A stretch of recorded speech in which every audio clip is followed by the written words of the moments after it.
Hello friends, स्वागत है आपका शिक्षा सेंटर में।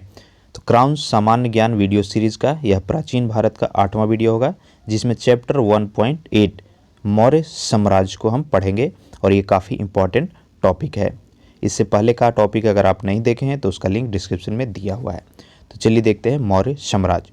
तो मौर्य राजवंश की स्थापना चंद्रगुप्त मौर्य ने की थी। प्रश्न यहीं से पूछता है मौर्य वंश के संस्थापक कौन थे, तो आंसर क्या होगा? चंद्रगुप्त मौर्य हो जाएगा। काफ़ी इंपॉर्टेंट टॉपिक है ये, ठीक है।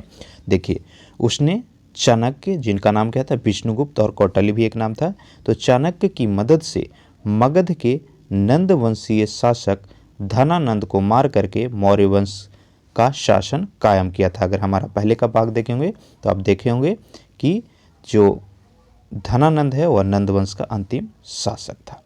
चलिए अब देखेंगे साहित्यिक स्रोत के बारे में। तो देखिए, तो अर्थशास्त्र काफ़ी बार पूछा हुआ है। अर्थशास्त्र के लेखक थे कौटिल्य, ठीक है।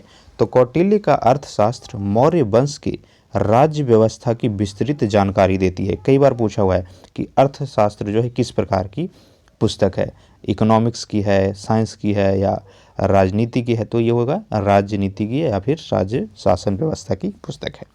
देखिए, यह 15 अधिकरणों में विभाजित है तथा इसमें राज्य के 7 अंगों का वर्णन किया है।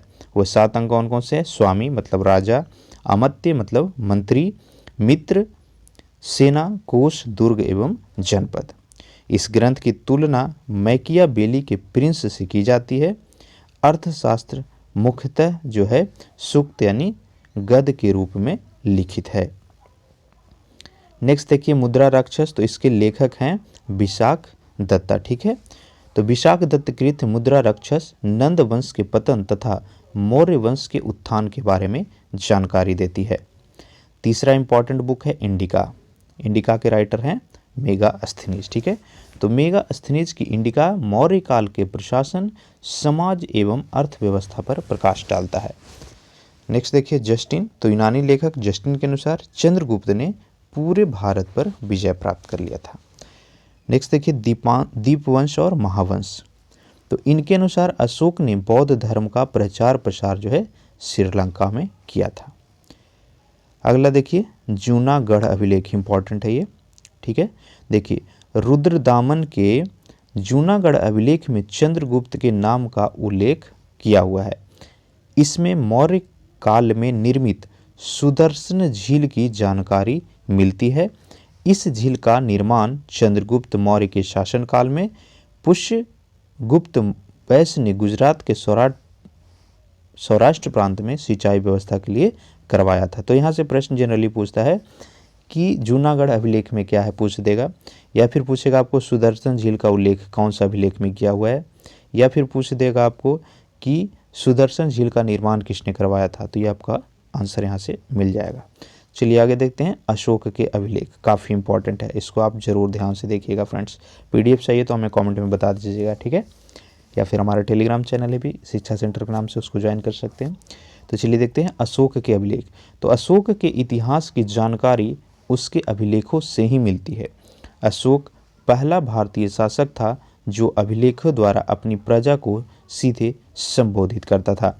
अशोक के अभिलेख के बारे में अगर आप देखिएगा तो पहला हुआ दीर्घ शिलालेख, दूसरा हो गया लघु शिलालेख, तीसरा प्रकार हुआ पृथक, चौथा प्रकार हुआ इसका दीर्घ स्तंभ लेख, और पांचवा हो गया लघु स्तंभ लेख। तो स्तंभ लेख 2 प्रकार के, दीर्घ और लघु, शिलालेख 2 प्रकार के, दीर्घ और लघु, और एक बन जाता है पृथक शिलालेख, ठीक है। चलिए देखते हैं, काफ़ी बार पूछा हुआ ये चीज़।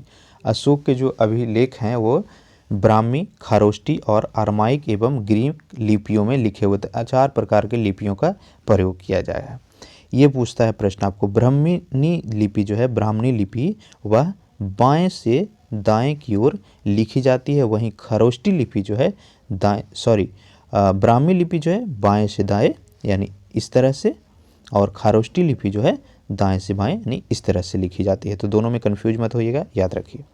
तो अगला देखिए अशोक के सर्वाधिक अभिलेख जो है प्राकृत भाषा में लिखा हुआ है, ठीक है। तो पाली 4 प्रकार के, वो 4 पालियों में लिखी हुई है, लिपियों में 4 लिखी हुई है। जनरली आपको ब्राह्मी लिपि में मैक्सिमम लिखा हुआ है, ठीक है। और भाषा का प्रयोग कौन सा किया हुआ है, तो प्राकृत भाषा का प्रयोग किया हुआ है। नेक्स्ट पॉइंट देखिए, अशोक के अभिलेखों में उत्कीर्ण ब्राह्मी लिपि को सर्वप्रथम जेम्स प्रिंसेप ने 1837 ईस्वी में पढ़ा था। ये प्रश्न काफ़ी बार पूछा हुआ है कि अशोक के शिलालेखों या भी अभिलेखों को सबसे पहले किसने पढ़ा था, तो आंसर होगा जेम्स प्रिंसेप। नेक्स्ट देखिए, भाब्रू अभिलेख में अशोक ने स्वयं को सम्राट कहा। ये भी इंपॉर्टेंट है, पूछता है कि कौन से अभिलेख में अशोक ने स्वयं को राजा या सम्राट कहा है, तो आंसर होगा आपका भाब्रू अभिलेख। तो इसी तरह के प्रश्न पूछे जाते हैं।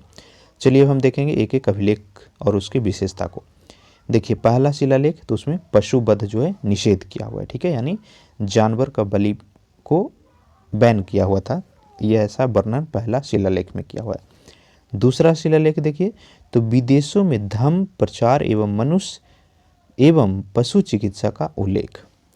तीसरा शिलालेख, तो राजयुक्त एवं युक्त की नियुक्तियां एवं अधिकारियों को हर 5 वर्ष पर राज भ्रमण करने का आग्रह दिया हुआ था। चौथा देखिए, तो है धम्म घोष का भेरी घोष के स्थान पर प्रतिपादन। पांचवा है धम्म महामंत्रों की नियुक्ति।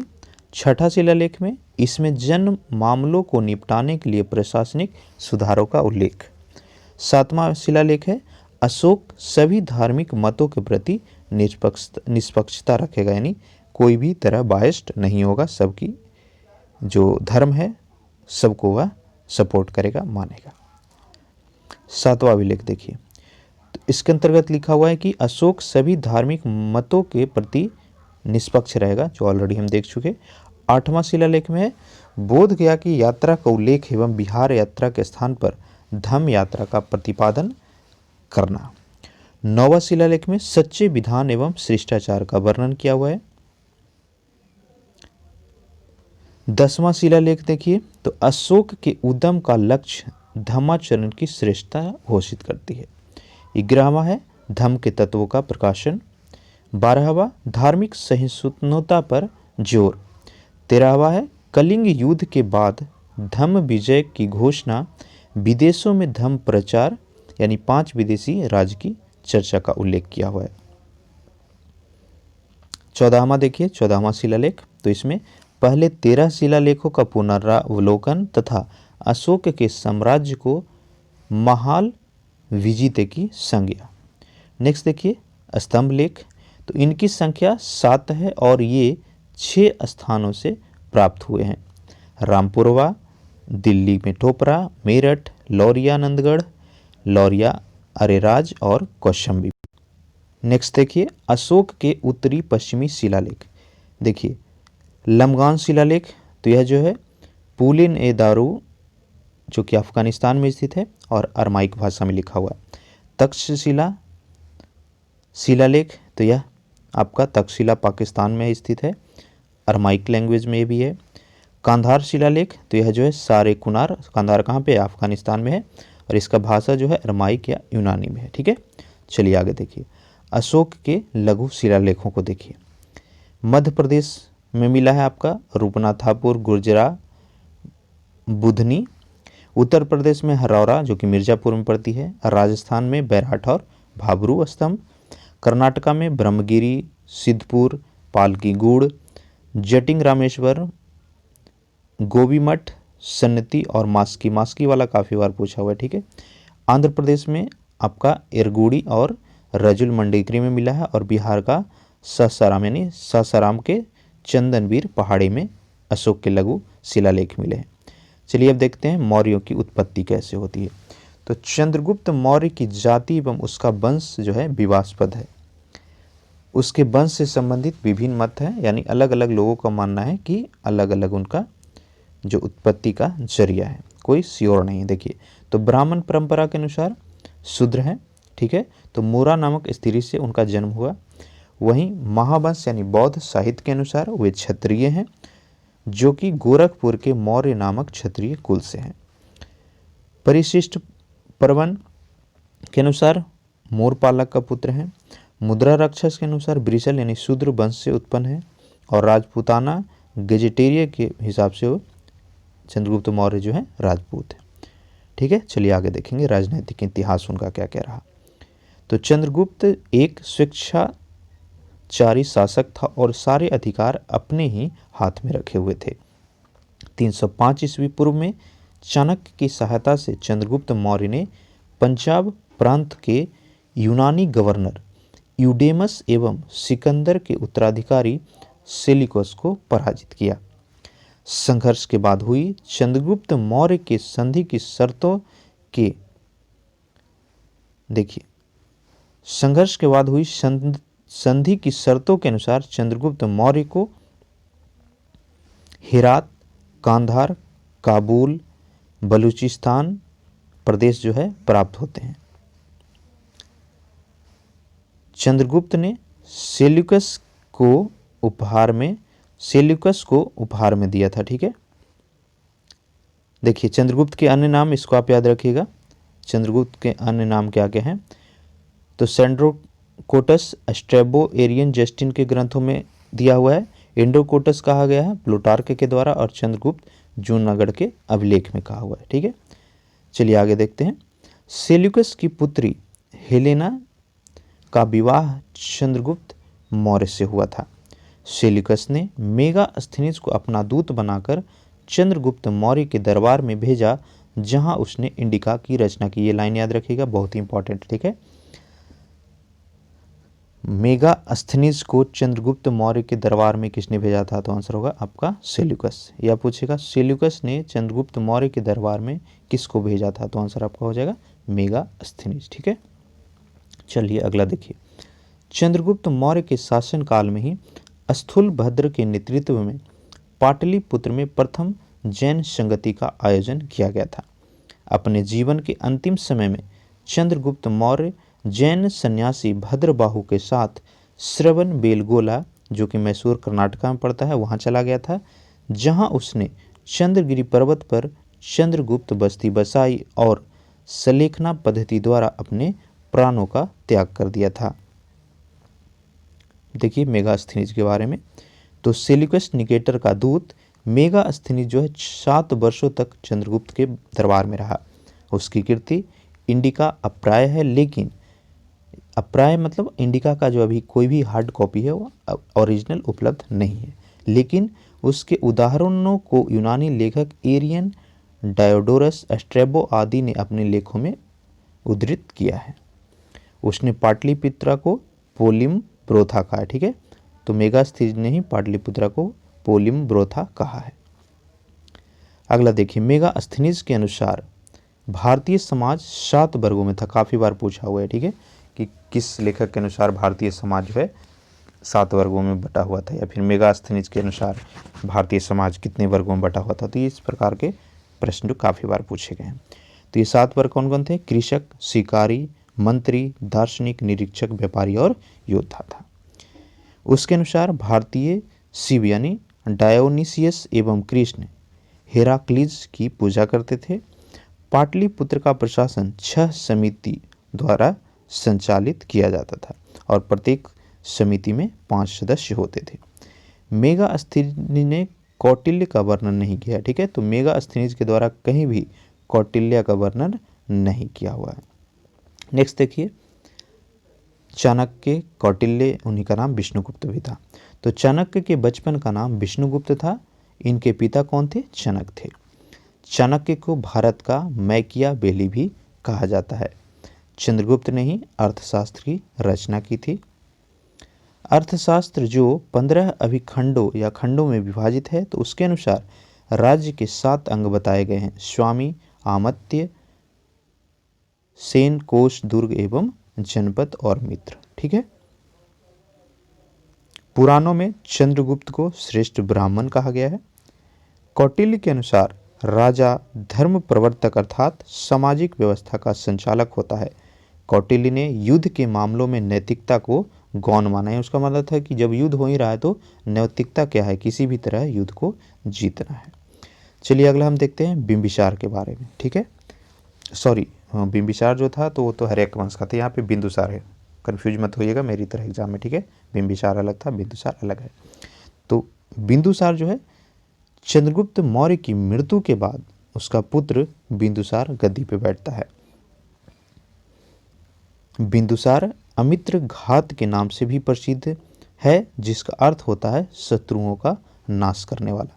बिंदुसार के अन्य नाम देखिएगा तो भद्रसार है वायु पुराण के अनुसार, अमित्रोचेटस है यूनानी लेखक के अनुसार, सिंहसेन है जैन ग्रंथ में, अलिट्रोकेटस है स्ट्रैम्बो के अनुसार, और बिंदुपाल है चीनी विवरण में लिखा हुआ आपका बिंदुसार के अलग अलग नाम। नेक्स्ट देखिए, बिंदुसार जो है आजीवक संप्रदाय का अनुयायी था। दिव्यवादन के अनुसार बिंदुसार के शासनकाल में तक्षशिला में 2 विद्रोह हुए, जिसे शांत करने में के लिए उसने अशोक व सुसीम को भेजा था। स्ट्रैबो के अनुसार बिंदुसार के दरबार में सीरियाई शासक एंटियोकस वन ने डायमेकस को अपना दूत बनाकर भेजा, जिसे मेगास्थनीज का उत्तराधिकारी माना जाता है। टॉलमी टू ने भी डायोनिसियम नीयस को अपना दूत बनाकर बिंदुसार के दरबार में भेजा। एथिनियस के अनुसार बिंदुसार ने एंटियोकस वन से मदिरा, सूखे अंजीर एवं एक दार्शनिक भेजने का अनुरोध किया था। आरंभ में चाणक्य बिंदुसार का प्रधानमंत्री था, परंतु बाद में खलाटक प्रधानमंत्री बन गया था। नेक्स्ट देखिए, तिब्बती लामा तारानाथ ने बिंदुसार को 16 राज्यों का विजेता कहा है। अगला देखिए, शासक काफ़ी ही इंपॉर्टेंट, यहाँ से हमेशा प्रश्न आता अशोक। ठीक है, तो बिंदुसार की मृत्यु के बाद उसका पुत्र अशोक शासक बना, जो मौर्य राजाओं में सबसे महान था। अशोक के अन्य नाम अब देखिए तो पुराण अशोकवर्धन के अनुसार, गिरनार अभिलेख के अनुसार अशोक मौर्य है, भाबरू शिलालेख के अनुसार पियदसी, लॉन्ज मगध जो है मास्की अभिलेख के अनुसार है, गुर्जरा नेट्टू एवं उदगेलाम जो कि कर्नाटक अभिलेख में अशोक का नाम मिलता है। नेक्स्ट देखिए, माता अशोक की माता का नाम क्या था? सुभद्रांगी, इंपॉर्टेंट है, सुभद्रांगी चंपा की एक ब्राह्मण की पुत्री थी। अशोक जो है शासक बनने से पहले अशोक तक्षशिला एवं अवंती का गवर्नर रह चुका था। शासक बनने के पहले वह उज्जैन का भी गवर्नर था।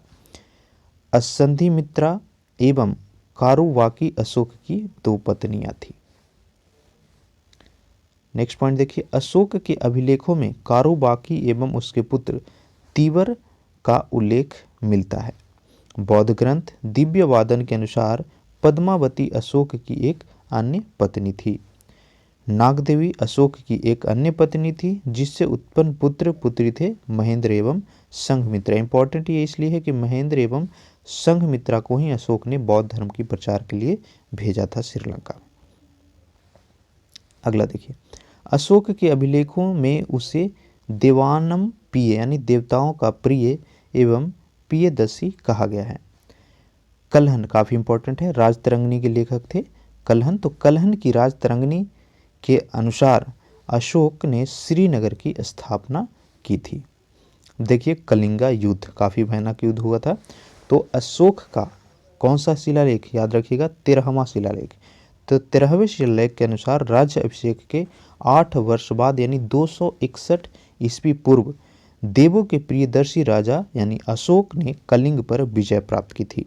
यह शिलालेख कलिंग के राजा के विषय में मौन है।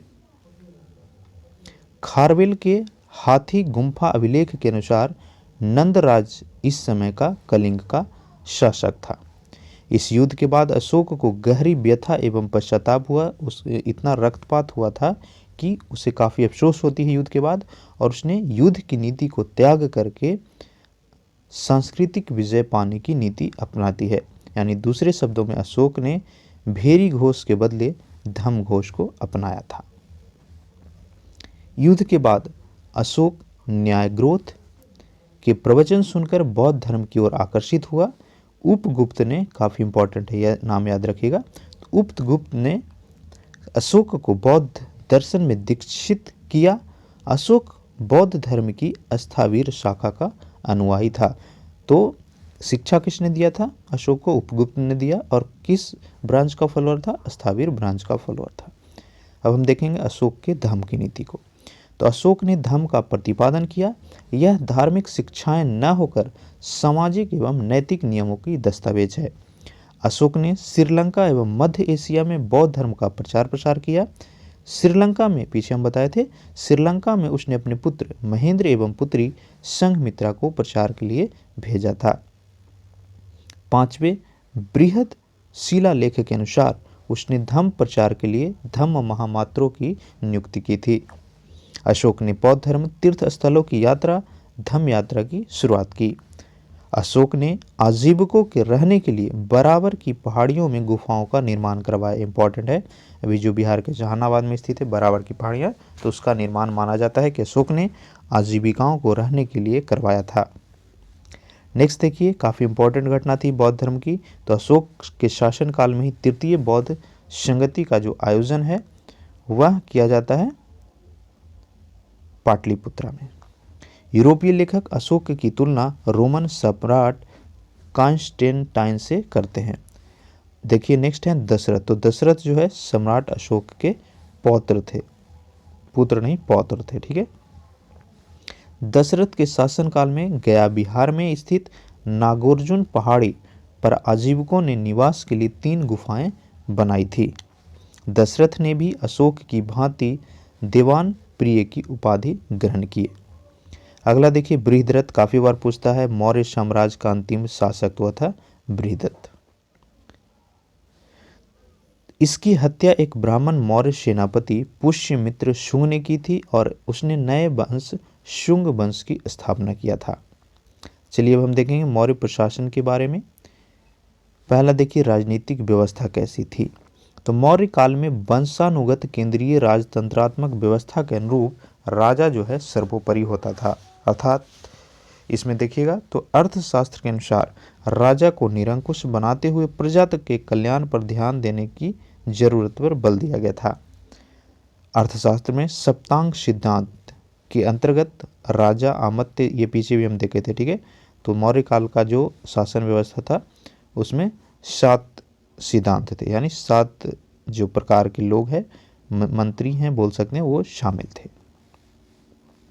नेक्स्ट देखिए, शीर्षस्थ अधिकारी तीर्थ या महामात्र कहलाते थे। अर्थशास्त्र के अनुसार इनकी संख्या 18 है। उन्होंने 48,000 पन्न वेतन के रूप में मिलते थे।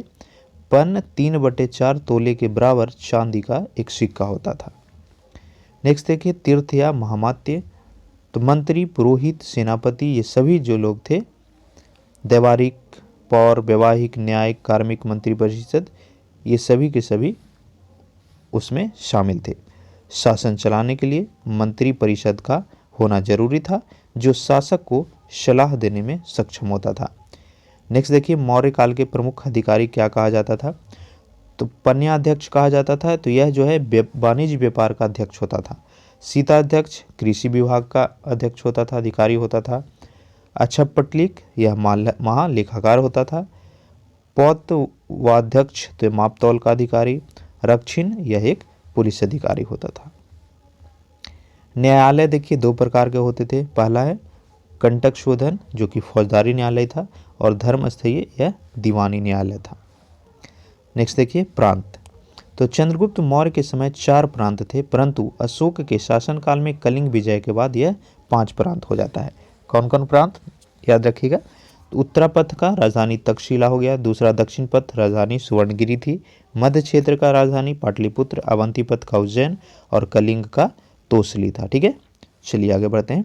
अशोक के प्रमुख कार्यकारी अधिकारी कौन कौन थे। देखिए, समाहर्ता, तो यह कर निर्धारण का सर्वोच्च अधिकारी होता था। सन्निधाता, तो यह राजकीय कोषागार और भंडागार का संरक्षक था।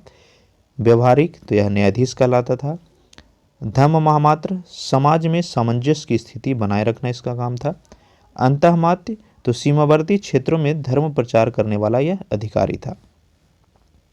नेक्स्ट देखिए, अस्त्राध्यक्ष, तो महिलाओं के नैतिक आचरण को देखने वाला अधिकारी था। रज्जुक, तो साम्राज्य में न्याय कार्य करने वाले अधिकारी था। युक्तक, तो जिला में राजस्व वसूली का कार्य करने वाला यह अधिकारी था। प्रदेष्टा, तो फौजदारी न्यायालय का मुख्य न्यायाधीश था। महामात्य प्रशप, तो गुप्तचर विभाग का प्रधान था। नेक्स्ट देखिए, प्रांत को आहार या विषय में बांटा जाता था। जिले के नीचे स्थानिक थे जिनमें 800 ग्राम होते थे। प्रांत का प्रशासक कुमार या आर्यपुत्र होता था। विषयपति विषय का मुखिया तथा ग्रामिक ग्राम का प्रधान होता था। गोप 10 ग्रामों का स्वतंत्र शासन संभालता था। फ्रेंड्स, ये सब चीज़ें जो है टर्म है कभी कभी पूछ देता है, इसलिए स्किप मत कीजिए, देखते चलेगा। ठीक है, अब देखते हैं समिति। तो मेगास्थनीज के अनुसार नगर प्रशासन के लिए 6 समितियां थी और प्रत्येक में 5 सदस्य होते थे। इन समिति और कार्य को देखिए। तो प्रथम विदेशियों की देखरेख, द्वितीय जन्म मरण की देखरेख, तीसरा उद्योग और शिल्पकार निरीक्षण, चौथा वाणिज्य व्यापार, पांचवा निर्मित वस्तुओं को विक्रय का निरीक्षण और छठा होता था जो बिक्री कर वसूलने का काम करता था। नेक्स्ट देखिए सेना कैसी थी, सेना व्यवस्था मौर्य काल में। तो सैनिकों को नगद वेतन दिया जाता था तथा इनकी संख्या कृषकों के बाद सबसे ज़्यादा थी। मौर्यों के पास एक शक्तिशाली नौसेना भी थी। यूनानी लेखक प्लिनी के अनुसार चंद्रगुप्त की सेना में, यहाँ पे देख लीजिए आप, 6 लाख पैदल सिपाही थे, 30,000 घुड़सवार, 9,000 हाथी और 8,000 अश्व चलित रथ थे। मेगास्थनीज के अनुसार सैनिक प्रशासन के लिए 30 अधिकारियों की एक परिषद थी जो 5-5 सदस्यों की 6 समितियों में विभाजित था। सेना की 6 समिति क्या क्या था देख लीजिए आप। प्रथम था जो जल सेना था, दूसरा आपका यातायात एवं रसद की व्यवस्था देखता था, तीसरा पैदल सेना, चौथा अश्व सेना, पांचवा गज सेना और छठा रथ सेना की व्यवस्था को देखता था। चलिए देखते हैं गुप्तचर व्यवस्था यानी CID जो बोल सकते हैं आज के डेट में। ठीक है, रॉ। तो महामात्य प्रशप यह गुप्तचर विभाग का प्रधान होता था। गूढ़ पुरुष, तो अर्थशास्त्र में गुप्तचर को गूढ़ पुरुष कहा गया है। संस्था, तो यह एक जगह स्थिर होकर गुप्तचारी करने वाले संस्था को कहा जाता था। संचरा, जो कि घूम घूम कर गुप्तचरी करता था, उसको संचरा कहा जाता था। नेक्स्ट देखिए सामाजिक जीवन कैसा था। तो मौर्य काल में वर्ण व्यवस्था सुदृढ़ हो चुकी थी और इसका आधार जो था वह जन्म था। दासों को कृषि के कार्य में लगाया जाता था। अर्थशास्त्र के अनुसार ब्राह्मण को सबसे अधिक सम्मान प्राप्त था। कौटिल्य के अनुसार 15 वर्ण संकर जातियां थी जो अनुलोम एवं प्रतिलोम विवाह के फलस्वरूप उत्पन्न हुए थे। वर्ण संकर जातियों को शूद्र के समान माना जाता था। मेगास्थनीज ने समाज को 7 वर्गों में बांटा। दार्शनिक, शिल्पी, योद्धा, किसान, अहिर, निरीक्षक और सभादर था। देखिए अनुलोम विवाह पीछे हमने देखा तो क्या होती है, तो इसमें उच्च वर्ग के पुरुष जो है निम्न वर्ग की महिला से शादी करते हैं। वहीं प्रतिलोम विवाह पुरुष निम्न वर्ग का होता है और कन्या उच्च वर्ग की होती है। वहीं नियोग प्रथा क्या कहलाता है कि स्त्री अपना देवर के साथ जब रहती है तो उसको नियोग प्रथा कहते हैं। स्त्रियों की दशा देखिए क्या थी, तो स्त्रियों के लिए उच्च शिक्षा जो थी वर्जित थी। उन्हें सम्राट की अंग निरीक्षक नियुक्त किया जाता था। समाज में नियोग प्रथा का प्रचलन था, यानी जो स्त्रियां थी वह अपने देवर से शादी कर सकती थी। अनिष्कासिनी, वह स्त्री जो घर के बाहर नहीं निकलती थी। गणिका, वैश्या को कहा जाता था। रूपजीवा, स्वतंत्र रूप से वेश्यावृत्ति अपनाने वाली महिला को कहा जाता था। अब देखिए आर्थिक स्थिति। तो मौर्य काल में राज्य आर्थिक रूप से समृद्ध एवं मजबूत था। अर्थव्यवस्था कृषि, पशुपालन एवं व्यापार पर आधारित थी। अर्थशास्त्र के अनुसार राज्य में 26 अध्यक्ष नियुक्त थे जिनका प्रमुख कार्य राज्य की आर्थिक गतिविधियों का नियमन करना था। राज्य कृषकों की भलाई के लिए सिंचाई और जल वितरण की व्यवस्था करता था। पुष्यगुप्त ने इसी उद्देश्य की पूर्ति के लिए गिरनार में सुदर्शन झील का निर्माण करवाया था। पीछे हमने पढ़ा था, तो सुदर्शन झील का निर्माण किसने करवाया था? पुष्यगुप्त ने करवाया था। अगला देखिए अदेव मातृका। तो अर्थशास्त्र की अच्छी मिट्टी को अदेव मातृका कहा गया है। नेक्स्ट देखिए अर्थशास्त्र के अनुसार 2 प्रकार की भूमि थी, राजकीय स्वामित्व की भूमि और निजी स्वामित्व की भूमि। अब देखिए सिक्के क्या थे, तो निष्क या सुवर्ण तो सोने के सिक्कों को कहा जाता था। काशारण या धरण तो चांदी के सिक्कों को कहा जाता था। और कांकनी तो यह तांबे के छोटे सिक्के को कहते थे। लक्षणाध्यक्ष सिक्कों के जारी करने वाले को कहा जाता था। अगला देखिए भूमि कर टैक्स व्यवस्था थी जो 1/4 से 1/6 तक लिया जाता था। सिंचाई कर 1/3 से 1/5 के बीच थी। भू राजस्व एवं सिंचाई कर कुल उपज का आधा होता था, काफ़ी ज़्यादा था ये, ठीक है। भाग, कृषि की आयकर पर राज्य द्वारा लिया जाने वाला कर को भाग कहा जाता था। वस्त्र निर्माण एक प्रमुख उद्योग था जिसका अधिकारी सूत्राध्यक्ष कहलाता था। नेक्स्ट देखिए, स्थल मार्ग की अपेक्षा जल मार्ग को अधिक प्रोत्साहन दिया जाता था। उत्तरापथ एक प्रमुख राजमार्ग था। भारत का व्यापार रोम, फ्रांस, सीरिया, मिस्र आदि देशों से मौर्य काल में हुआ करती थी। पूर्वी तट पर ताम्रलिप्ति था तथा पश्चिमी तट पर सोपरा एवं भचौड़ प्रमुख बंदरगाह थे। नेक्स्ट देखिए, श्रेणी। तो उद्योग की संस्थाएं जो है श्रेणी कही जाती थी। बिक्री कर के रूप में मूल्य का 10वां भाग लिया जाता था तथा इससे बचाने वाले को मृत्यु दंड दिया जाता था, यानी सेल्स टैक्स जो नहीं देगा उसको मौत की सजा तक दी जाएगी। ब्याज को रूपिका एवं परीक्षण के नाम से जाना जाता था। अब देखिए ललित कला और वास्तुकला की स्थिति। तो कला और वास्तुकला में मौर्यों का योगदान काफ़ी अहम रहा है। अशोक ने कई नगरों की स्थापना की जिसमें आपका श्रीनगर हो गया, ललित पाटन जो कि नेपाल में प्रमुख है। राजा प्रसाद चंद्रगुप्त मौर्य का राजा प्रसाद लकड़ी का बना था। कुम्हरार पटना में 80 स्तंभ वाले राजा प्रसाद के अवशेष मिले हैं। दीदारगंज जो कि पटना के पास है से प्राप्त यक्षिणी की मूर्ति कला का उत्कृष्ट उदाहरण है। नेक्स्ट देखिए गुफा। तो अशोक ने जो है बराबर की पहाड़ी को काटकर भिक्षुओं के लिए सुदामा की गुफा बनवाई। अशोक के पौत्र दशरथ ने लोमस ऋषि एवं नागार्जुनी गुफाओं का भी निर्माण करवाया था। अगला देखिए अशोक के स्तंभ, ठीक है। तो अशोक के स्तंभ एकास्मत यानी मोनोलिथिक है, अर्थात ये एक ही पत्थर के तराश करके बनाए गए हैं। इसके निर्माण में चुनार के बलुआ का प्रयोग किया गया है। इनका पॉलिशदार स्तंभों के केवल शीर्ष भाग को जोड़ा गया है जिनमें सिंह एवं सांड विलक्षण वास्तु शिल्प के प्रमाण हैं। नेक्स्ट देखिए, सारनाथ के स्तंभ का सिंह उत्कृष्ट स्तंभ शीर्षों में एक है। इन स्तंभों का निर्माण धर्म के प्रचार के लिए किया गया था। लौरिया नंदगढ़ का, ये इंपॉर्टेंट है, लौरिया नंदनगढ़ का अशोक स्तंभ एवं रामपुरवा का वृषभ शीर्ष भी वास्तुशिल्प के उत्कृष्ट उदाहरण है। नेक्स्ट देखिए स्तूप। तो स्तूपों का जो सर्वप्रथम उल्लेख मिलता है वह ऋग्वेद में ही मिलता है। स्तूपों का निर्माण ईंटों से किया जाता था। सांची का स्तूप, भरूच का स्तंभ, सारनाथ स्थित धर्मराज का स्तूप का निर्माण, ये तीनों स्तूपों का निर्माण अशोक ने करवाया। देखिए मौर्य काल का कुछ विशिष्ट फैक्ट जो कि इंपॉर्टेंट है आपका एग्जाम के लिए। तो मयूर, तो मौर्य वंश का राजकीय चिन्ह मयूर था। पाली मौर्य काल में आम जनता की भाषा थी। तक्षशिला, तो मौर्य काल में यह उच्च शिक्षा का प्रसिद्ध केंद्र था जो कि अभी पाकिस्तान में आपको पड़ता है। नेक्स्ट देखिए, मुगलिस्तिस ने कथा वस्तु की रचना की थी। नंद वंश के विनाश में चंद्रगुप्त ने कश्मीर के राजा प्रवर्तक से सहायता मांगा था। नेक्स्ट देखिए, अशोक ने तक्षशिला में विद्रोह के दमन के लिए कुणाल को भेजा। अशोक के समय बुद्ध की मूर्ति पूजा का उल्लेख नहीं मिलता, इंपॉर्टेंट है, ठीक है। अशोक के समय में बुद्ध की मूर्ति पूजा का कहीं भी उल्लेख नहीं है, ठीक है। तो ये चैप्टर हमारा समाप्त हो गया। उम्मीद करते हैं आपको अच्छा लगा हो।